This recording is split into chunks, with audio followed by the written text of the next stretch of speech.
Om Namo Bhagavate Vasudevaya. Om Namo Bhagavate Vasudevaya. Om Namo Bhagavate Vasudevaya. Welcome everyone to the Utpanna Ekadashi Katha. Sutta Goswami said, O learned Brahmanas, long ago Lord Shri Krishna, the Supreme Personality of Godhead, explained the auspicious glories of Shri Ekadashi and the rules and regulations of governing each observance of fasting on that day. O best of the Brahmins, whoever hears about the origins and glories of these sacred fasts on the Ekadashi days goes directly to the abode of Lord Vishnu after enjoying many different kinds of happiness in this material world. Arjun, the son of Pritha, asked the Lord, O Janardhan, what are the pious benefits of complete fasting, eating only supper, or eating once at midday on Ekadashi, and what are the regulations for observing the various Ekadashi days? Kindly narrate all this to me. The Supreme Lord Krishna replied, O Arjuna, in the beginning of winter, northern hemisphere, on the Ekadashi that occurs during the dark fortnight of the month of Margshirish, November/December, a novice should begin his practice of observing a fast on Ekadashi. On Dashami day, the day before Ekadashi, he should clean his teeth nicely. Then during the 8th portion of Dashami, just as the sun is about to set, he should eat supper. The next morning, devotee should make a vow according to the rules and regulations to observe fasting. At midday, he should bathe properly in a river, lake, or a small pond. A bath in a river is most purifying, that taken in a lake is less so, and a bath in small pond is the least purifying. If neither a river, lake, or pond is accessible, he may bathe with the well water. The devotee should chant his prayer containing the names of Mother Earth. O Ashvakrante, O Rathakrante, O Vishnukrante, O Vasundhare, O Mitrike, O Mother Earth, kindly remove all the sins I have accumulated throughout my many past lives, so that I may enter the sacred abode of the Supreme Lord. As the devotee chants, he should smear mud over his body during the day of fasting. The devotee should not speak to those who have fallen from their religious duties, to dog-eaters, to thieves, or to the hypocrites. He should also avoid speaking with the slanderers, with those who abuse the demigods, the Vedic literatures, or Brahmanas, or with any other wicked personalities, such as those who have sex with the forbidden women, those who are known plunderers, or those who rob temples. If any such person is spoken to or even seen during Ekadashi, one must purify oneself by looking at the sun. Then the devotee should respectfully worship Lord Govinda with first-class food, flowers, and so forth. In his home, he should offer the Lord a lamp in a pure devotional consciousness. He should also avoid sleeping during the daytime and should completely abstain from sex. Fasting from all food and water, he should joyfully sing the Lord's glories and play musical instruments for his pleasure throughout the night. After remaining awake all night in pure consciousness, the worshipper should give charity to qualified Brahmanas and offer his humble obeisances unto them, begging their forgiveness for his offenses. Those who are serious about the devotional service should consider the Ekadashis that occur during dark fortnights as this one, which is the Krishna Paksh, to be as good as those that occur during bright fortnights. O King, one should never discriminate between these two Ekadashis. That is to say, the Ekadashi falling on the dark moon night, that period, and the ones which fall in the full moon fortnight. Please listen as I now describe the results obtained by the one who observes Ekadashi in this way. Neither the merit one receives by taking a bath in the sacred place of pilgrimage known as Shankodhara, where the Lord killed the Shankasur demon, or the merit one receives upon seeing Lord Gadadhar directly is equal to the 16th of the merit one obtains by fasting on Ekadashi. It is said that by giving charity on a Monday when the moon is full, one obtains 100,000 times the results of ordinary charity. O winner of wealth, one who gives charity on the day of the Sankranti, that is the equinox, attains 400,000 times the ordinary result. Yet simply by fasting on Ekadashi one obtains all these pious results, as well as whatever pious results one gets at Kurukshetra during an eclipse of the sun or moon. Furthermore, the faithful soul who observes complete fasting on Ekadashi achieves 100 times more merit than one who performs an Ashwamedh Yajna or the horse sacrifice. One who observes Ekadashi just once earns 10 times more merit than a person who gives 1,000 cows in charity to a Brahmana learned in the Vedas. A person who feeds just one brahmachari earns 10 times more merit than one who feeds 10 good brahmanas in his own house. But 1,000 times more merit than is earned by feeding a brahmachari is achieved by donating land to the needy and respectable brahmana, and 1,000 times more than that is earned by giving away a girl in marriage to a young, well-educated, responsible man. 10 times more beneficial than this is educating children properly on the spiritual path without expecting any reward in return.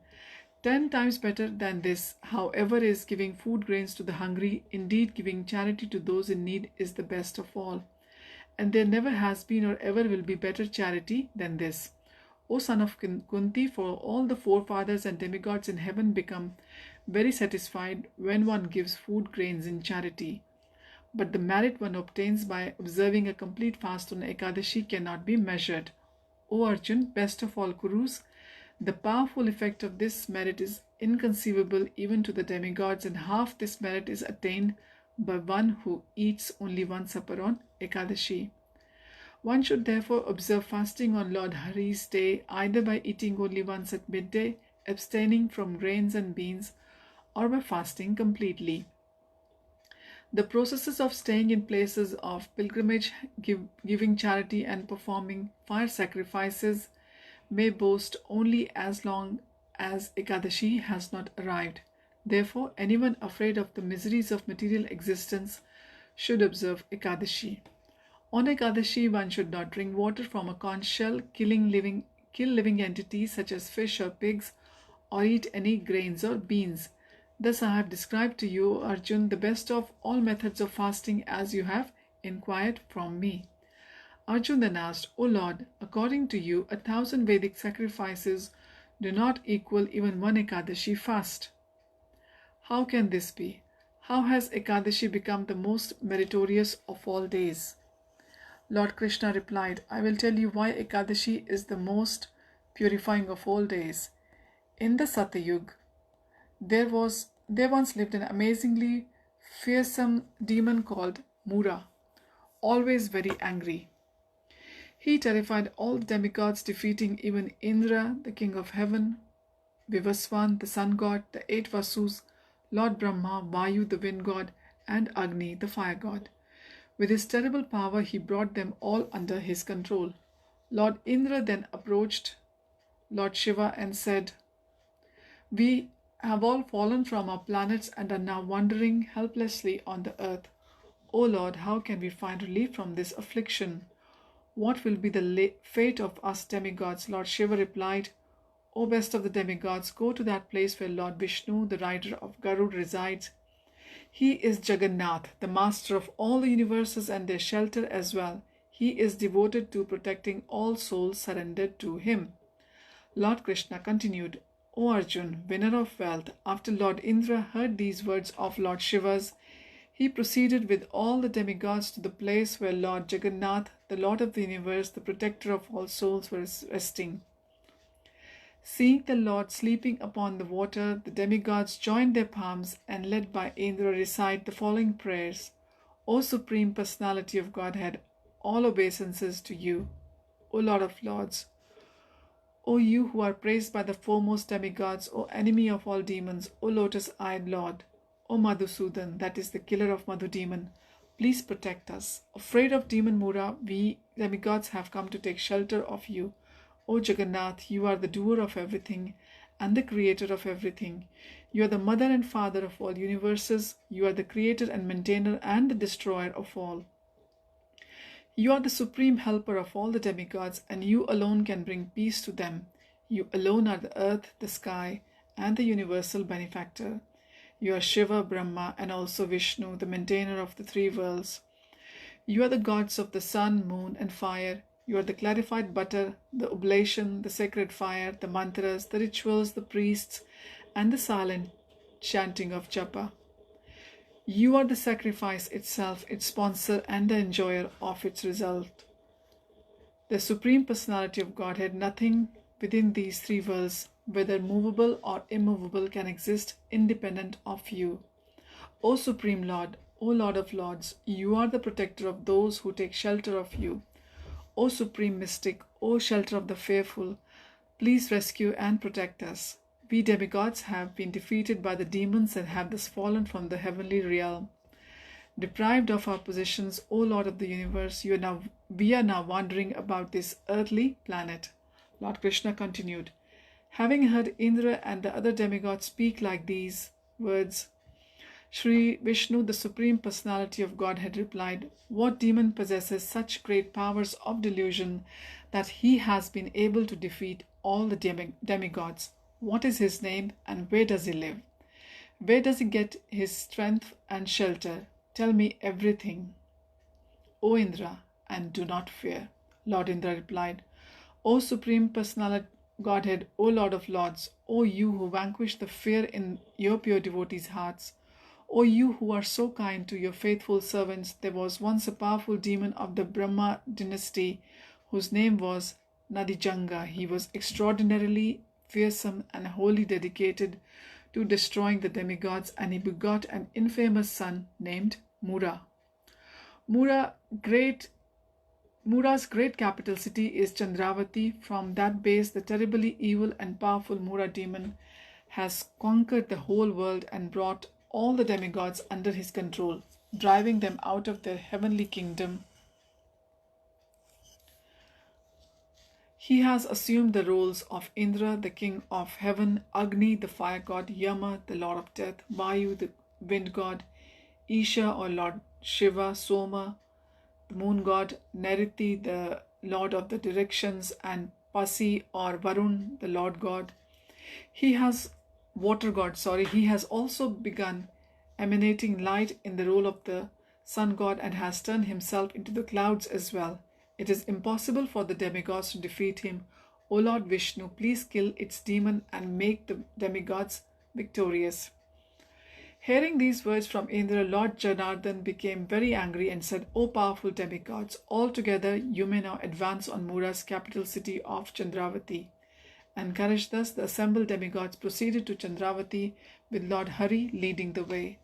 When Mura saw the demigods, that foremost of demons started roaring very loudly in the company of countless thousands of other demons, who were all holding brilliantly shining weapons. The mighty armed demons struck the demigods, who began abandoning the battlefield and fleeing in the 10 directions.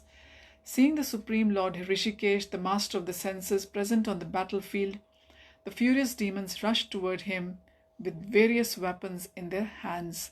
As they charged the Lord, who holds sword, disc, and club, he immediately pierced all their limbs with his sharp poisonous arrows. Thus many hundreds of demons died by the Lord's hand. At last the chief demon Mura began fighting with the Lord. Mura used his mystic power to render useless whatever weapons the Supreme Lord Rishikesh unleashed. Indeed, to the demon, the weapons fell just like the flowers striking him. When Lord could not defeat the demon even with various kinds of weapons, whether those that are thrown or those that are held, he began fighting with his bare hands, which were as strong as iron-studded clubs. The Lord wrestled with Mura for 1,000 celestial years and then, apparently fatigued, left the Badrikashram.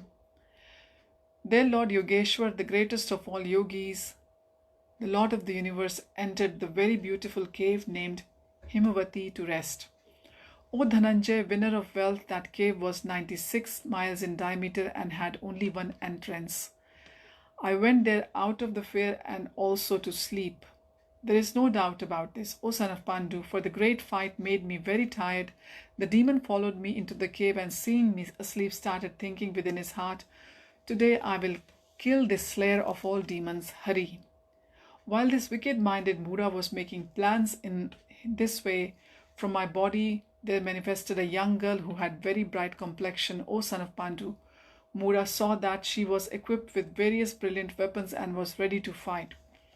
Challenged by that female to do battle, Mura prepared himself and then fought with her. But he became very astonished when he saw that she fought him without cessation. The king of the demons then said, "Who has created this angry, fearsome girl who is fighting with me so powerfully, just like a thunderbolt falling upon me?" After saying this, the demon continued to fight with the girl. Suddenly, that effulgent goddess shattered all of Mura's weapons and in a moment deprived him of his chariot. He ran toward her to attack with his bare hands, but when she saw him coming, she angrily cut off his head. Thus the demon at once fell to the ground and went to the abode of Yamraj. The rest of the Lord's enemies, out of fear and helplessness, entered the subterranean Patal region. Then the Supreme Lord woke up and saw the dead demon before him, as well as the maiden bowing down to him with joined palms. His face expressing astonishment, the Lord of the Universe said, Who has killed this vicious demon?" He easily defeated all the demigods, Gandharv, and even Indra himself, along with Indra's companion, the Maruts, and he also defeated the Nagas, that is the snakes, the rulers of the lower planets. He even defeated me, making me hide in this cave out of fear. Who is that has so mercifully protected me after I ran from the battlefield and went to sleep in this cave? The maiden said, "It is I who have killed this demon after appearing from your transcendental body. Indeed, Lord, O Lord Hari, when he saw you sleeping, he wanted to kill you. Understanding the intention of this thorn in the side of the three worlds, I killed the evil rascal, and this freed all the demigods from fear. I am your great Mahashakti, your internal potency, who strikes fear into the hearts of all your enemies. I have killed this universally terrifying demon to protect the three worlds. Please tell me why you are surprised to see that this demon has been killed." O Lord, the Supreme Personality of Godhead said, "O sinless one, I am very satisfied to see that it is you who have killed this king of the demons. In this way you have made the demigods happy, prosperous, and full of bliss. Because you have given pleasure to all the demigods in the three worlds, I am very pleased with you. Ask any boon you may desire. O auspicious one, I will give you without a doubt, though it be very rare among the demigods." The maiden said, "O Lord, if you are pleased with me and wish to give me a boon, then give me the power to deliver the greatest sin that persons who fast on this day. Give me the power to deliver from the greatest sins that person who fasts on this day. I wish that half the pious credit obtained by one who fasts will accrue to one who eats only in the evening, abstaining from grains and beans, and that half of this credit will be earned by one who eats only at midday. Also, may one who strictly observes a complete fast on my appearance day with controlled senses go to the abode of Lord Vishnu for 1 billion kalpas after he has enjoyed all kinds of pleasures in this world. This is the boon I desire to attain by your mercy, my Lord. O Lord Janardhan, whether a person observes complete fasting, eats only in the evening, or eats at the midday, please grant him a religious attitude, wealth, and at last liberation." The Supreme Personality of Godhead said, "O most auspicious lady, what you have requested is granted. All my devotees in this world will surely fast on your day, and thus they will become famous throughout the three worlds and finally come to stay with me in my abode, because you, my transcendental potency, have appeared on the 11th day of the waning moon. Let your name be by Ekadashi. If a person fasts on Ekadashi, I will burn up all his sins and bestow upon him my transcendental abode. These are the days of the waxing and waning moon that are most dear to me. Tritiya, the third day, Ashtami the 8th day, Navami the 9th day, Chaturdashi the 14th day, and especially Ekadashi the 11th day. The merit one attains by fasting on Ekadashi is greater than that achieved by observing any kind of fast or by going to a place of pilgrimage, and even greater than that achieved by giving charity to Brahmanas. I tell you most emphatically that this is true. Having thus given the maiden his benediction, the Supreme Lord suddenly disappeared. From that time onward, the Ekadashi day became most meritorious and famous all over the universe. O Arjun, if a person strictly observes Ekadashi, I kill all his enemies and grant him the highest destination. Indeed, if a person observes this great Ekadashi fast in any prescribed way, I remove all obstacles to his spiritual progress and grant him the perfection of life. Thus, O son of Pritha, I have described to you the origin of Ekadashi. This one day removes all sins eternally. Indeed, it is the most meritorious day for destroying all kinds of sins, and it has appeared in order to benefit everyone in the universe by bestowing all varieties of perfection. One should not discriminate between the Ekadashis of the waxing and the waning moon. Both must be observed. That is, both the Shukla Paksh and the Krishna Paksh. O Parth, they should not be differentiated from Mahadvadashi. Everyone who fasts of Ekadashi should recognize that there is no difference between these two Ekadashis, for they comprise the same Tithi. Whoever completely fasts on Ekadashi following the rules and regulations will achieve the supreme abode of Lord Vishnu, who rides upon Garud. They are glorious who devote themselves to Lord Vishnu and spend all their time studying the glories of Ekadashi. One who vows not to eat anything on Ekadashi but to eat only on the next day achieves the same merit as one who executes a horse sacrifice. Of this there is no doubt. On Dwadashi, the day after Ekadashi, one should pray, O Pundarikaksh, O Lotus-eye Lord, now I will eat, please shelter me. After saying this, the wise devotee should offer some flowers and water at the Lord's lotus feet and invite the Lord to eat by chanting the 8-syllable mantra thrice.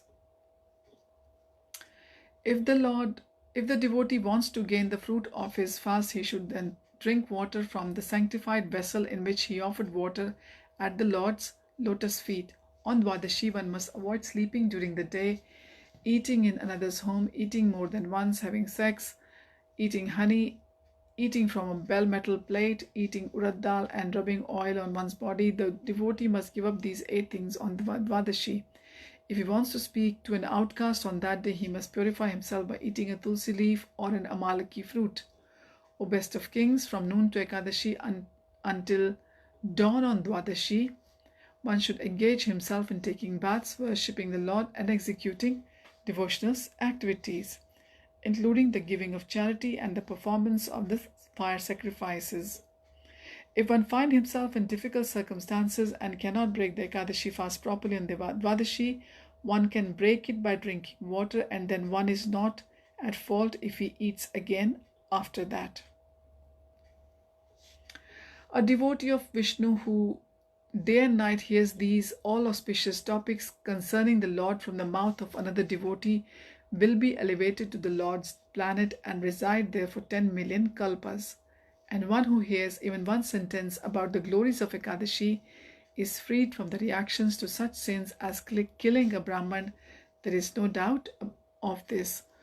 For all eternity, there will be no better way of worshipping Lord Vishnu than observing a fast on Ekadashi. Thus ends the narration of the glories of Margshirsha Krishna Ekadashi or Utpanna Ekadashi from the Bhavishya Uttar Purana. But as we have already been told by the Vaishnav calendar, that the Utpanna Ekadashi day itself is not suitable for fasting, so we will be fasting on the next day on the Dwadashi. Thank you for hearing and thank you for joining. Have a blissful fasting on Dwadashi for the Utpanna Ekadashi. Hari Om Tat Sat. Hare Krishna.